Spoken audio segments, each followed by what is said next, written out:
Welcome, sentient beings from all known universes and beyond. It's time to activate your cranial downlinks and prepare to receive a raft of discussion on a cosmic ocean of science fiction and fantasy topics, interviews with local area genre devotees, and insightful prognostication by our soothsayers of science fiction, our forecasters of fantasy, and any other beings that happen to get caught in our gravity well. This is the Galactic Driftwood Podcast.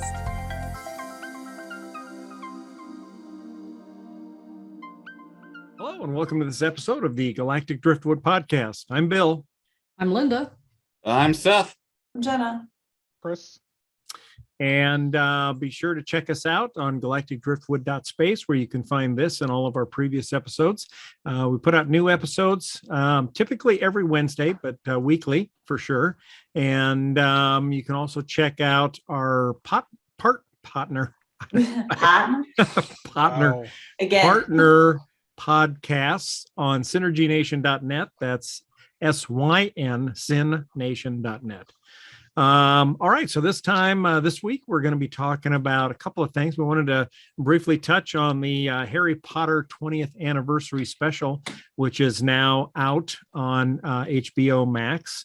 And then we're going to switch into the Witcher.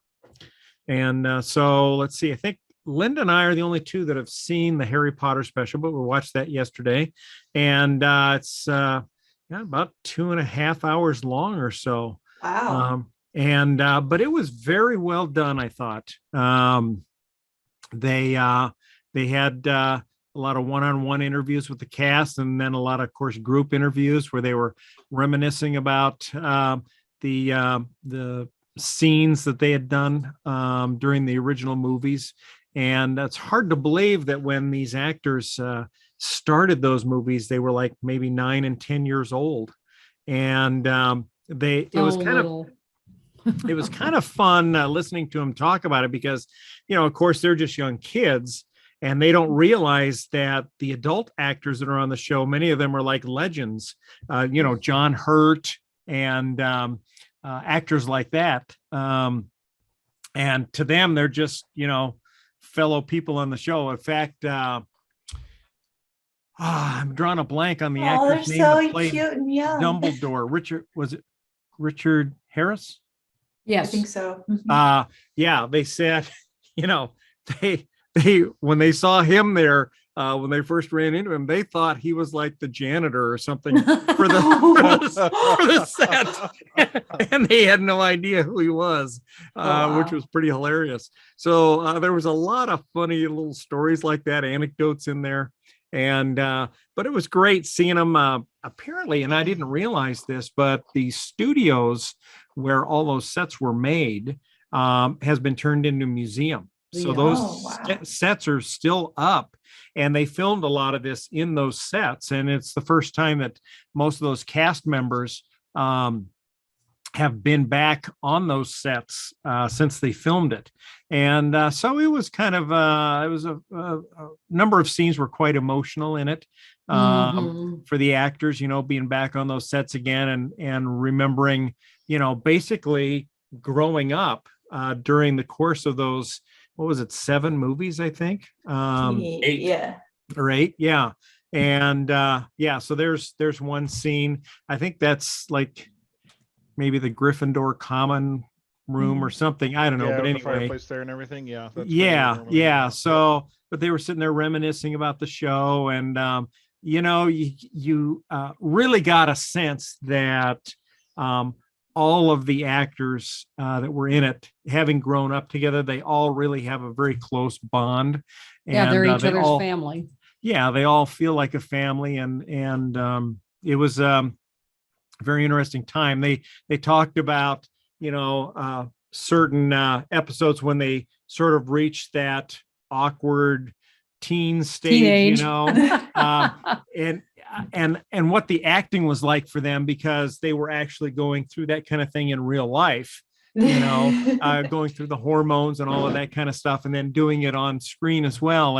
And for some of them, there were some first kisses involved that were on screen, and that was a huge deal, because they knew all of the cast and crew having grown up with them, and now they're all here watching them do their first kiss. Yeah, she said it's like kissing your brother.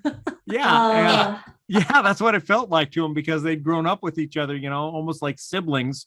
And so they showed some outtakes, where Rupert, who played Ron Weasley, and God, I can't think of the Emma Watson. Yeah, Emma Watson. They were doing their first kiss, and they showed them, and they're acting their scene out, and then it's time for them to turn to kiss, and they turn and look at each other, and they both just crack up laughing because and they said they had to take so many takes because all they did was laugh. Yeah. And Emma said she was like, at that point, she goes, I just figured that at this point, the only way this is going to get done is I just have to go for it and just take over and do it, because if I wait for Ron, it's not going to happen. So, but wow. it was fun. And even the older actors, they had a nice segment where they talked to the actor that played Hagrid, and that was kind of a little bit of an emotional scene too, and how he talked about, he spent more time with the kids on the show when they were filming than he did with his own kids at the time. But now it's kind of fun being able to share these movies with grandkids and things like that. So it was cute. Yeah, it was really good. Very well done, I thought. And did they have a tribute to Alan Rickman and such? Yes, they did. And they actually had a little segment where they highlighted all of the actors or people that were on the crew that had passed away since they had filmed. But yeah, so it was very good, very touching, I thought. So if you have HBO Max, it's definitely worth a watch. If you liked at all any of the Harry Potter movies or books, you'll love the 20th anniversary retrospective. So it didn't feel forced at all to you, like someone just trying to get another marketing. No, like it felt like genuine. Yes, that was my fear of watching it. Is right. Like, is this going to feel genuine, or does this feel like no? Another it felt scoop to get money. It felt really genuine. It was at points it was a tearjerker. Linda and I are both bawling. So so I definitely recommend watching it. You'll really like it. So did J.K. Rowling have any part in this or any? No. They interviewed her a few times. Well, they mentioned her a few times, but she wasn't featured in it at all. She wasn't talked to or anything. So I thought they interviewed her. No. I thought we saw an interview anyway. I don't remember seeing her in it. And I think if it's not memorable, then that's a good thing. So. Yeah. Yeah. And J.K. Rowling has got to be just one of the most disappointing examples of an author I can think of. Yeah, right. Just you had so much and you've decided to throw it away just so that you can shit on a group of people. Right. I think that's just her true nature, though. We can't idolize everybody as if they're perfect, and she's clearly not. And I know. I'm just saying, she's like, if she just would have been willing to grow a little bit and listen to other people, like she could still have it all. Yep. I'm not sure she needs any more. Yeah. Well, some people don't want to listen, so they don't want to grow. So it just sucks that someone who can create a world that everyone's grown to love is, in her true nature, something completely different. Yeah, and that's kind of what I'm sad about, is because she did create this world that a lot of us love, and her nature kind of taints it now. Yeah. Well, there was a big part of it I felt that was about the story about accepting differences, whether you're a mudblood, as they called it, half magical or no magical parents or whatever. It was all about acceptance, and even people that were, a little bit odd or quirky, like Luna Lovegood, I think was the one character, right? That was, seen as quirky, but, turned out to be very valuable contributor in helping Harry Potter overcome the bad guy. The one who, I can't say his name because he cannot be named. Right. And you can't, to me, like, I think if there's more good coming out of the work than bad within reason, you can't let it taint that positivity for you, because there were so many people who got good things out of it for themselves. Right. Because I mean, it's like you have to think about what all in science then and art and history would you have to reject because the backstories of the people who created are terrible. Sure. Right. Pablo Picasso, terrible fucking human being. I Yep. mean, like, it's just kind of one of those things that it sucks that she created such a beautiful thing for a lot of people, and then you find out who she is as a person, it doesn't match. But that's where art can take on a life of its own and become its own thing. Right. You have to, I think, at some point be able to divorce the author from the work. Within reason, I get it. Yes, like if Hitler had written Harry Potter, probably it'd be a different story. We don't need to give his estate anything more money. Right. If there was an estate, you know what I'm saying? True. And I think that's where a lot of people are, though, is that they don't want to support something that benefits Rowling anymore. Yeah, right. And I can certainly understand that. Yeah, my wife's a huge Harry Potter fan, and that's what she struggled with the last few years is, wanting to collect more things in that franchise and everything, but not anything that would benefit or say that she supports, that author. And so that's become a struggle. So if they didn't mention her in the series, great. If or in the special, that's great. I think it would have been the rightful thing to do is just distance themselves from I mean, she was mentioned a couple of times, maybe 3 times, I think. Mm-hmm. We saw a picture of her, right? That could be. I don't remember. Think that might have been it. But I know no interview with her. She certainly wasn't interviewed for it. And, I look at it as, you don't necessarily want to support her and her negative opinions like that. But then I think about all of the good people, actors and crew and stuff that worked on those shows that are also getting a lot of money from residuals and things from that stuff airing, and that, that helps those people and helps support them. There were, hundreds of people that worked on those shows that are also getting some of the benefit from it too. So, but anyway, so long story short, I definitely recommend seeing it. If you loved Harry Potter, you will absolutely love the retrospective. So we'll have to check it out. Sounds like it was really good. Yeah, it was really good. And you said it was like a full length. It's like 2 hours. I was surprised. I thought it was going to be, because we had watched the first Matrix movie, and then I'm like, it popped up when I went to watch the next one. I saw Harry Potter on there, and I'm like, oh, you know what? I wanted to watch that. Let's just watch that real quick. We'll take a break in between the Matrix movies. And then it just went on. And I'm like, holy shit, we're going to be up till midnight trying to get the Matrix watched, But I'm like, I didn't want to stop it because it was just too good. So, but it's over 2 hours. But worth it. Definitely worth it. So. All right, so The Witcher. Now, Linda and I have not seen it, and Seth has not seen it, but Jenna and Chris have. Season 2, that is. So, guys, why don't you take it away and tell us what you liked and what you thought? Yeah, I'm gonna grab my notes here. All right. So just a quick overview. I mean, although I imagine if you know what The Witcher is, a lot of people who maybe loved the first season, I think it's safe to say you really enjoyed it too, Chris. And there might be spoilers here. Yeah, okay. Yeah, definitely. There will be spoilers. Okay. Spoilers on the There horizon. be spoilers. Gotcha. So you basically pick up where the first season left off, and that Geralt has Ciri, and Yennefer, as far as I know, has died. And he is trying to take her to someplace safe now that he has her, because he knows there's a lot of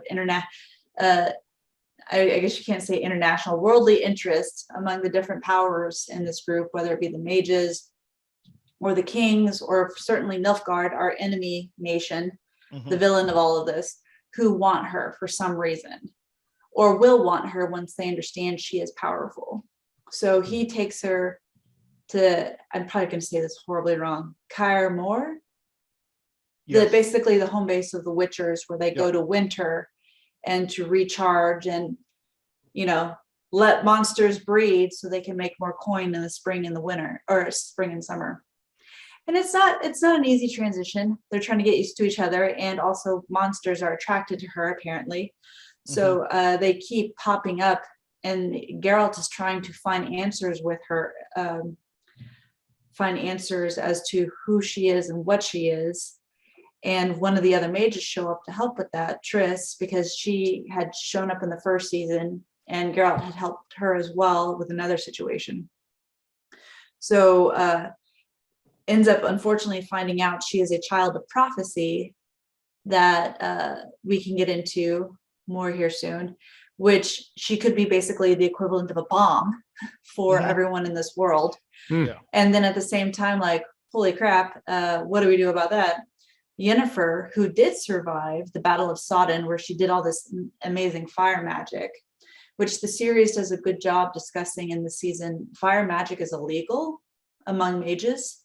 They're not supposed to wield it. It's too dangerous. But apparently it's because elves could use a lot of fire magic and maintain their sanity. Because if humans use fire magic, it starts to chip at their soul and they can go crazy. Yeah, think of it like if you've watched The Wheel of Time, how men weren't allowed to use the magic there because they'd go crazy. Sure. Similar type of aspect here with mages, human mages that use fire magic. But Yennefer is a quarter elf. So she displays a level of magic that has not been seen in anyone's memory among the mages to win the battle at the end of that first season. And you know, she loses her connection to magic. Yep, she pays a heavy price for it. Yep. And she gets captured first by Nilfgaard and their enemy mage, who she grew up training with, or at least went through training with, who was working for Nilfgaard. But then they get captured by elves who are trying to dig up this archaeological site because their elf mage keeps having these dreams about a hooded figure, but they had also started having dreams. And basically they get conned into helping a demon, because the demon says, I will grant you your wish. Yennefer wants her magic back. The elf mage wants to have a baby, because for whatever reason, elves have not been able to have a pure-blooded baby in a couple hundred years. For whatever the conditions and the wars and everything, they've not been able to have their own children. And to find a homeland for them. And the other mage, Fringilla, she wants favor with the White Flame, the guy who took over Nilfgaard, so that she can continue to accumulate power. And you know, Yennefer tries to resist at first because she's like, you're not what you say you are. I don't want shit to do with you. But ultimately they all three end up striking a bargain, which never good. Yeah, never good. Because they just think she's a witch or she's an elf, because she comes to them and offers them something, and they kind of deep down know she's not what they appear to be. The other two realize this too, but they want what they want so bad that they're willing to do it. So, and that's kind of where this season kicks off. And for those who maybe hated the time jumping and you're worried about digging into the season 2 with new time jumping, it's none of that. It's a straight storyline.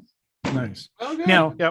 Now, did you go back and watch like the last season of episode 1 before you started, just to kind of refresh your memory, or was there enough recap in the beginning that you didn't feel you needed to? I felt like there was enough recap for sure. And it wasn't too much. It wasn't Matrix Resurrections level recap. Okay. So it was a good balance. All right. I had to go back myself. But I didn't go back and watch the season. There's a couple of YouTubers out there that did a great job Of recapping? giving like the 5-minute recap.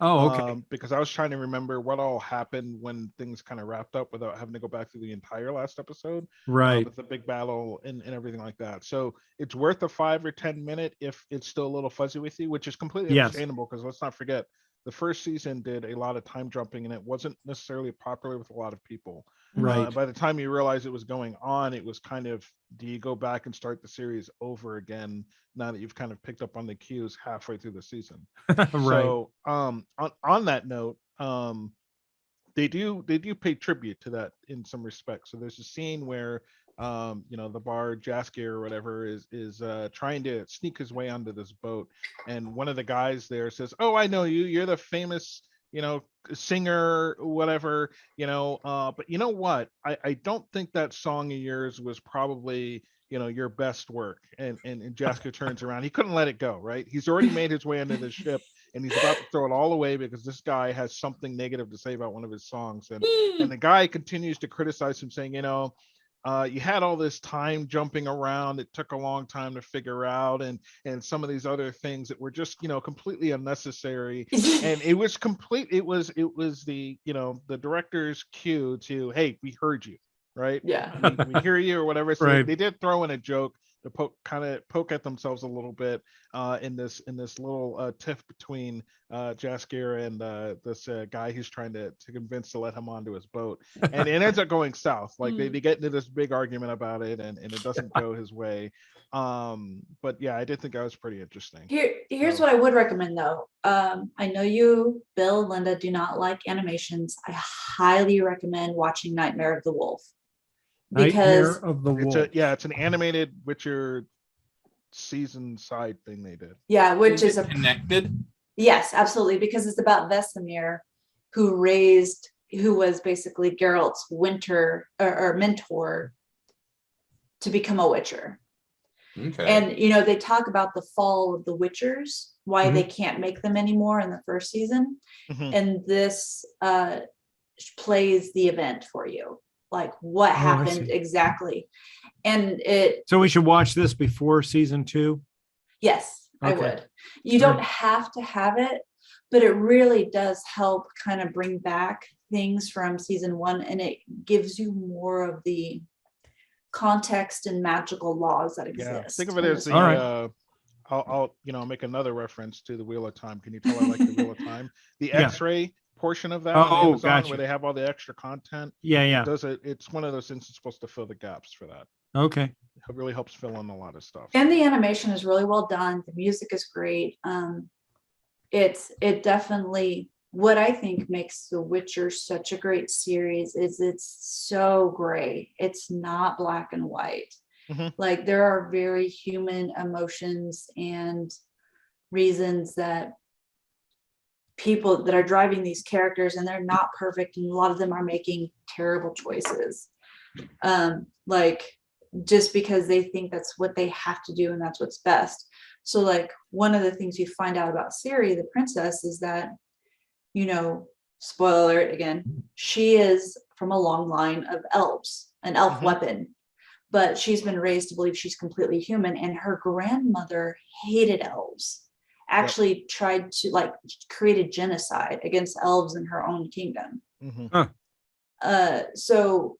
And we never fully get to have an answer why, because Ciri doesn't get an answer, because she doesn't know why her grandmother, and how much her grandmother even knew of her background, if it was just like reaction or what. But I mean, at least we don't have the answer yet. It's important to know that the way season 2 ends is just we've finished another chapter. Yes, they do set up for a continuation with a big reveal at the end as far as who's leading the Nilfgaard. The Nilfgaard, which happens to be, again, spoiler alert, Ciri's father. Oh, okay. Yeah. Well, it's an important thing there, and that's how they tend to wrap it up. But it does set up for a very long story to continue going forward, which I'm excited about. Now, Chris, did you say something about, sorry, Jenna, about there being some funny scene that you wanted to? That was it. The funny scene was with Jaskier and the guy when he's trying to get onto the boat. And they gotcha. Season 1. Okay, all right. Yeah, Jenna. I was just gonna say the only thing, probably the only thing that I think will really either ruin this season for me, I would think, is maybe the actress change for Siri. I thought she did a great job when they did flashbacks. They were long distance. Okay. I actually thought it was the same actor. No, it's a different actress. They did long distance, so you couldn't see who like her face clearly. And I like this actress a lot. I found her actually to be less irritating than the first actress, but the first actress did a great job. I just think, and Aaron was like, she looks way older. I'm like, no, she doesn't look way older. She's just way prettier. I think that's what distracts me. That's why you think she's older. Sorry. Interesting. All right. But they all did a great job. And the fact that the world is so complex in terms of the forces driving the different politics and power, and the mythology is pretty flippin' cool.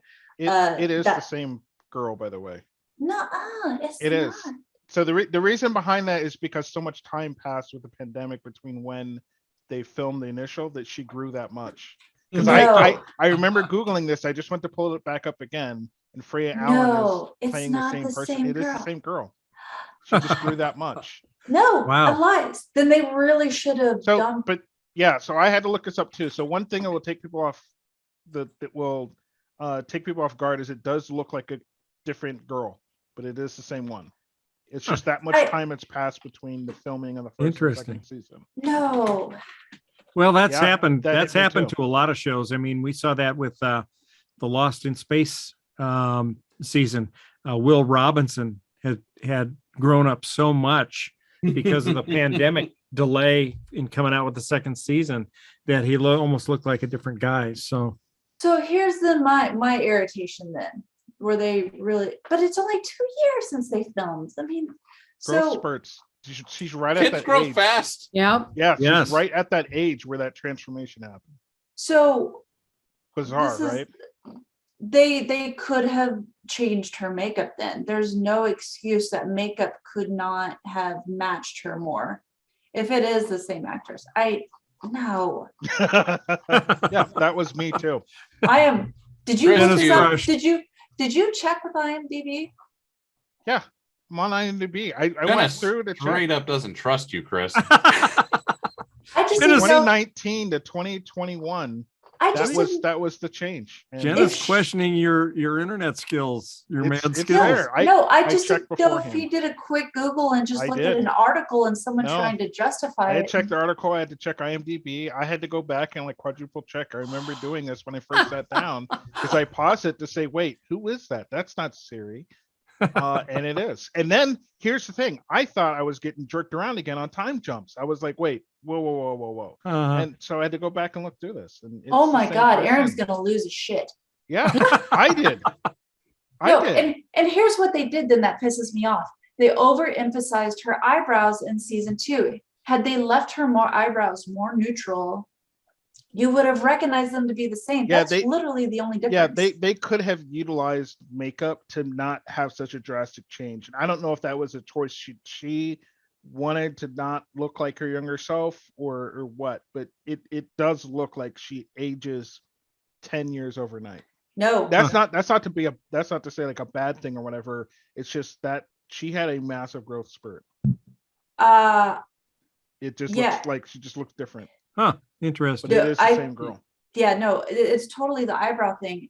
Or she might have fucked up and dyed her eyebrows, which is an in thing before they started shooting.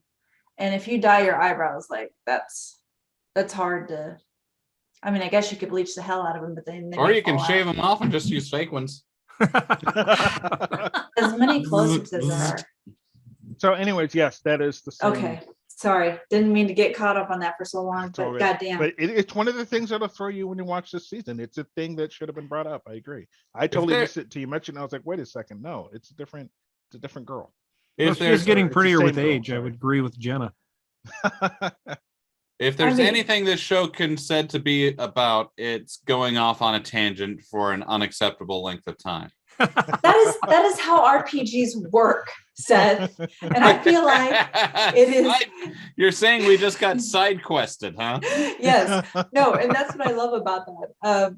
you can tell it's someone who really loves the series that created this, because they mention things that people who play the game would get. Like when she mentions we could go to Skellig, I have people there, and like within hours, it seems like, of this coming out, all the people wrote memes of can't go to Skellig, too many side quests. I saw that. Yeah. That's awesome. Because they get their audience. And I guess like Henry Cavill, he loves this series and the book, so like the gaming and the book so much that he was often like low-key correcting people on set. Yeah, and he's so happy with what they're doing that he said he would do 7 more seasons. Wow. They've already approved season 3. Okay, They have that's what it not? was. I knew They they were have. looking at. I know that he said he would do a lot more seasons, and I know they had already greenlit like another one. But yeah, I found some mixed things. Some people had said like, oh, they've already committed to it, and it's like, no, he is committed to doing it for several seasons. But yeah, it's a good story from what I understand. So It's I don't. a dark one, but It's dark, but I like that's that, what though. makes it enjoyable. Yeah. yeah, Lord of the Rings technically was dark too. End of days. So I mean, Same thing happened with Harry Potter. It started out light, it did. but by the end time they way got dark. into the last couple Yeah. of episodes, it was really dark. this series has never been like though. Yeah, No, that's true. but this series has something I feel like for Jenna and perhaps our other female listeners that Harry Potter didn't. Henry Cavill not wearing a shirt. I mean, it's not. It doesn't discourage me. It doesn't discourage me at all. Jenna's like, no, I don't like that at all. You get Jasker not wearing a shirt too, and turns out he's not just a scrawny bard. He's pretty jacked. Hey, you But- gotta look out for Jack. bards. Bards are a threat. Lynn and I always all have right, a thing Chris. whenever we see an actor or Yes. an actress take off their shirt in a movie. We always reference that clip from Galaxy Quest where that guy's bitching about the captain. I see you managed to get your shirt off shirt again. Yeah. Yeah. That's neat. Alan No. Rickman's character. Yes, right. Mhm. Although that was a beef from my partner who was like, "Hey, where'd all the nudity go?" Because it was definitely much more It low Aw. was tamer. I was Aw. a little bit disappointed in that. That they didn't find other excuses to do that. I mean, Yes. come on. It needs to be more Games of Thrones in that way. Yeah. I mean, but there was like a lot of tension. I mean, like there's so much politics and things that are happening. Like, even though the first definitely season had a shit ton of that, there was a lot of, you needed to get more personal to understand what was driving everything, from the elves, because getting more of their backstory, to the Brotherhood and their politics, because they're having infighting. I mean, it was a lot, but it was so, I don't know. It's one of those few TV shows that I know it's going to suck when I get through it, because then I have to wait and I have a need. But thank God, because now I can watch Wheel of Time, because that can fill that hole for a little while. Right. And Wheel of Time is very good. I know we're still doing phrasing apparently. We're still doing phrasing.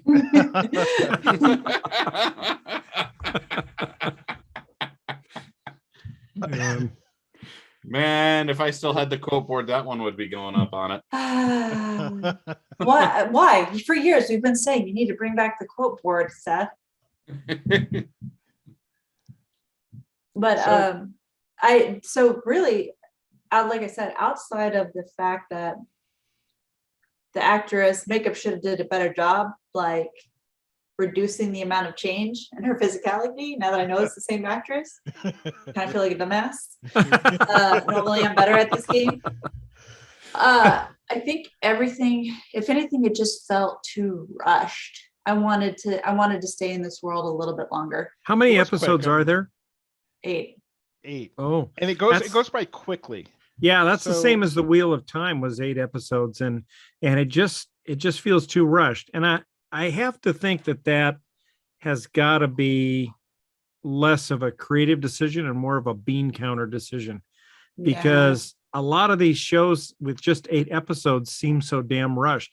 I was really happy to see and surprised to see with this fourth season or fifth season of Star Trek Discovery.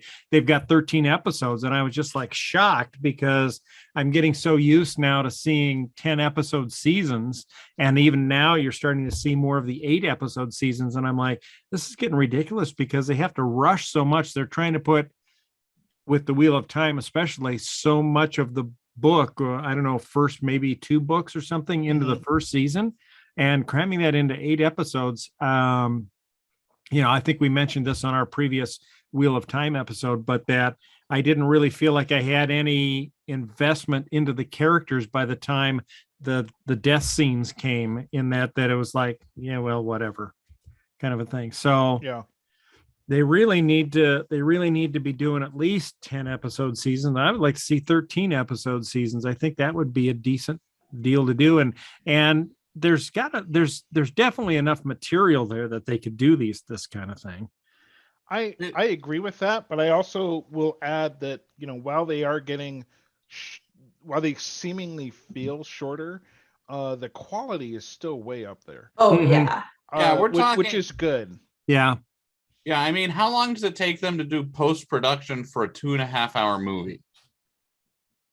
You're Yeah. talking about having them do post-production, all these movie quality effects for 8 hours of Yeah. footage, whereas a movie, it does 2.5 in I don't know how long the post-production is for something like The Matrix, but you're looking at doing like 3 of those, and people want a season a year. Like, you just might not be able to do all these all this computer animation and get a season a year at 13 episodes. And That's you fair, have a but I'm lot gonna of- pout about it. I know. Yeah, I think it's fair to pout about it, but you also have actors that their schedules only allow for so much, and they're getting into doing multiple things.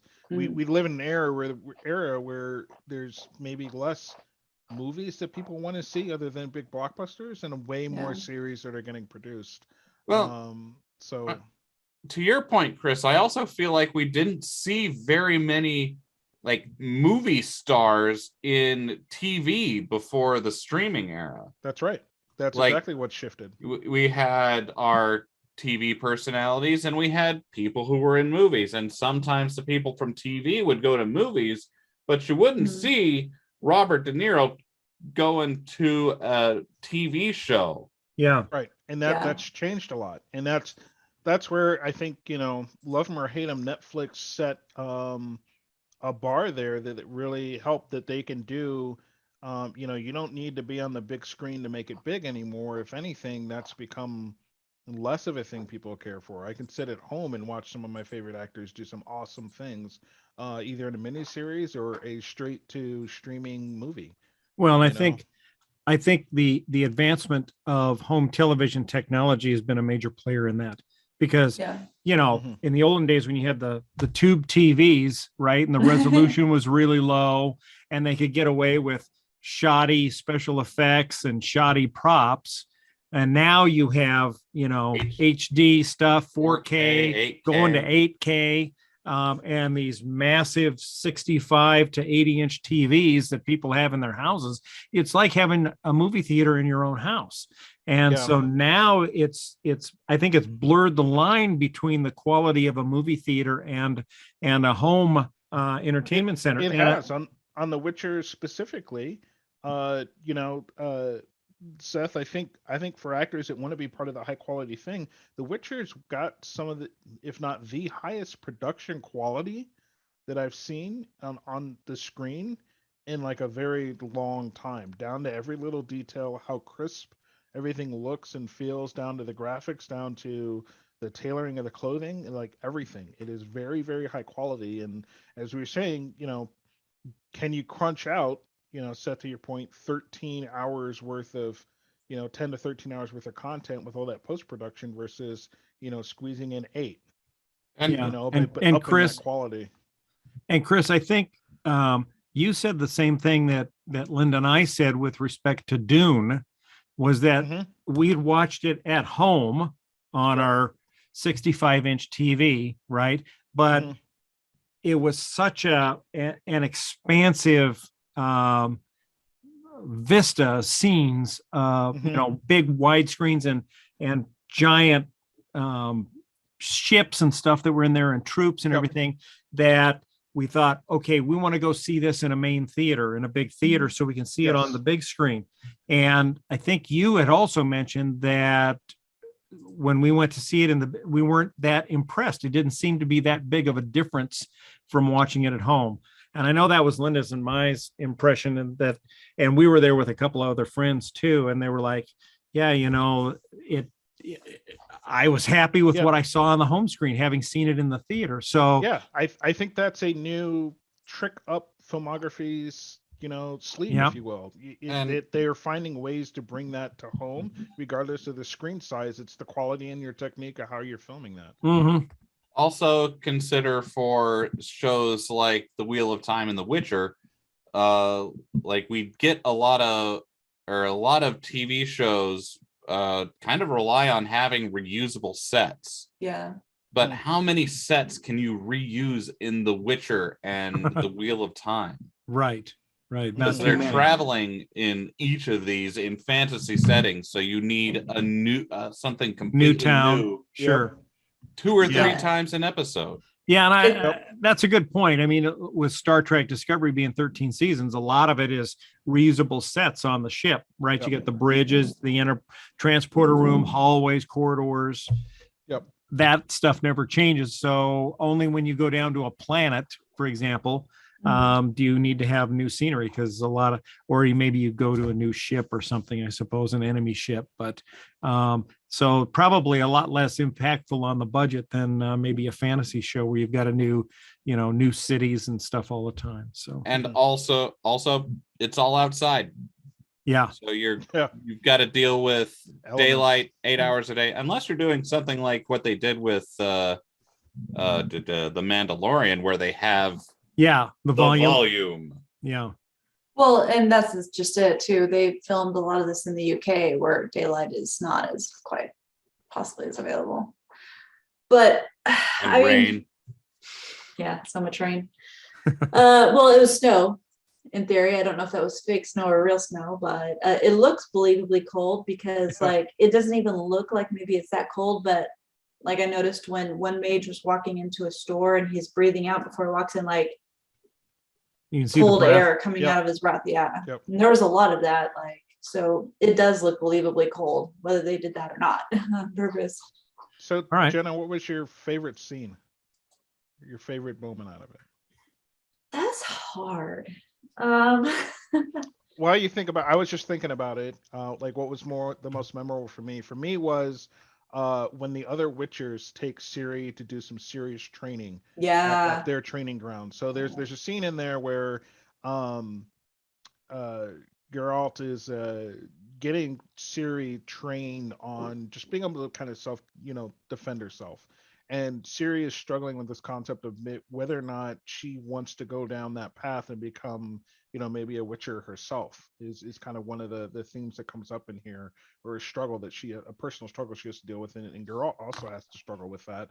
So whether or not that's something, he wants to support or not. But that aside, she's playing with this toy stick figure, basically fighting against it. And ultimately the other Witchers are like, you really want to, learn some real fighting and skills or whatever. So they take her over to where they do their training, because they're trying to beat her down. They think she's they're just trying a to wear fluffy out princess. right they're trying to just get rid of her illusion that she could make this happen, and she's intent she's hell-bent on proving them wrong. So they bring her to this training area, and it's got all these spinning things that swing left and right and beat you up, an obstacle course, if you will, except one that draws blood. And I enjoyed it. Not that I'm a sadist, but I mean, she got her ass kicked bad. And this is the thing that Geralt brought up later. It's so dangerous. Yep. These guys didn't think about the fact that by the time you go to that level of training, you've gone through the trials. You've been mutated. You are no longer human. Right. And they were putting her through this as a human. Yep. It's like there was some line of, when a Witcher cracks his skull, he's better in 3 days. You crack your skull, you die. You're dead. Yeah. but she went through with it, and she pushed hard, and ultimately she nearly conquers the obstacle. And it was seeing that growth of her, just a real someone who's growing up to be a real strong woman, and what she can prove that she can do before she's even made that conversion, if you will, if that ultimately ends up happening. So that was my favorite part of that, was her proving them wrong, and her just getting up regardless of whether she was internally bleeding or not. Yeah, no, that She was, gets her ass kicked. yeah, that was great. I don't know.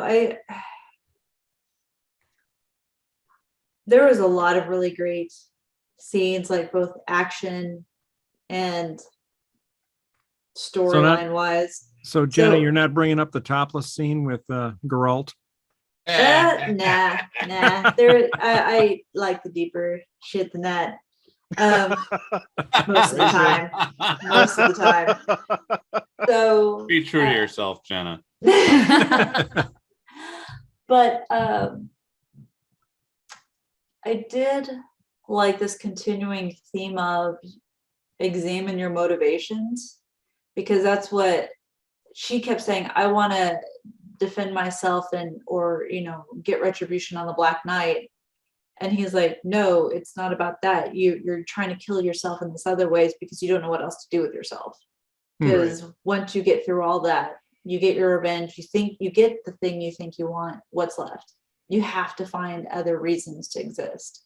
Yeah, there was definitely a theme of forced reflections as you kind of go through there, not just for Ciri or Geralt, but for a lot of the Yennefer too. actually. Yeah, but Yennefer too. They all had to go through some type of reflection and understand their whys, and why they want to move forward. What's their will to live, even. Yeah. Sure. Because this world sucks. So why keep I mean, What's it the is. point?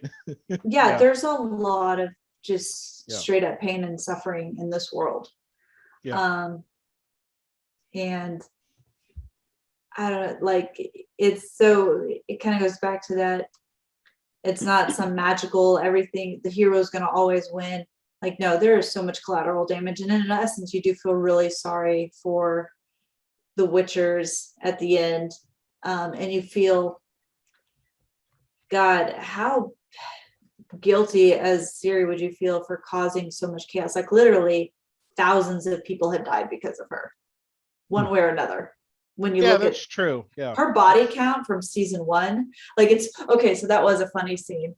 Like, Ciri finally reveals to Geralt that not only did she cause a monolith to fall from her scream in the very first episode, where she causes a crack in the ground, but then 4 men from Centra, or teenage boys at that time, were about to take her to collect the bounty, but they were also going to rape her.